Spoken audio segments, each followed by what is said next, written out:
Kasaragod Bekal police station പരിധിയിൽ പ്രായപൂർത്തിയാകാത്ത ഭിന്നശേഷിക്കാരിയെ മാറി മാറി പീഡിപ്പിച്ച സംഭവത്തിൽ പ്രതികളിൽ ഒരാൾ പ്രായപൂർത്തിയാകാത്ത ആളെന്ന് സംശയം. സംഭവത്തിൽ ബേക്കൽ പോലീസ് 5 പോക്സോ കേസുകൾ കഴിഞ്ഞ ദിവസം രജിസ്റ്റർ ചെയ്തിട്ടുണ്ട്. ഇതിൽപ്പെട്ട ഒരാൾ 17-നും 18-നും ഇടയിൽ പ്രായമുള്ള ആൺകുട്ടിയാണെന്നാണ് പോലീസ് സംശയിക്കുന്നത്. ഇയാളടക്കം 2 പേരാണ് ഒളിവിലുള്ളത്.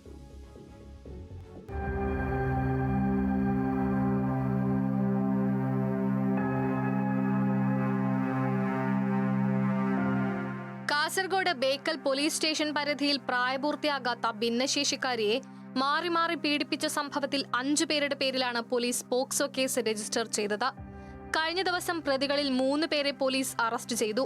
5 പേരിൽ അറസ്റ്റിലാകാനുള്ള 2 പ്രതികളിൽ ഒരാൾ പ്രായപൂർത്തിയാകാത്ത കൗമാരക്കാരനാണെന്നാണ് പോലീസ് സംശയിക്കുന്നത്. പക്ഷേ കസ്റ്റഡിയിലായാൽ മാത്രമേ ഈ കാര്യത്തിൽ വ്യക്തത വരുത്താൻ കഴിയൂ.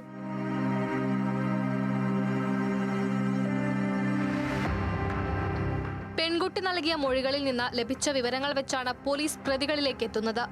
കേസിൽ പ്രതിയാക്കപ്പെട്ട മുഹമ്മദ് സാലിഹ്, ഷെരീഫ് കടപ്പള്ളം, AT മുഹമ്മദ് നൌഷാദ് എന്നിവരെ കോടതി റിമാൻഡ് ചെയ്തിരുന്നു. ഇവരിൽ 2 പേർ ഓട്ടോ തൊഴിലാളികളും ഒരാൾ പച്ചക്കറിക്കടയിലെ സെയിൽസ്മാനുമാണ്. 1 വർഷത്തിനിടയിൽ പല സമയങ്ങളിലാണ് പെൺകുട്ടിയെ ഇവർ ലൈംഗിക ചൂഷണം നടത്തിയത്.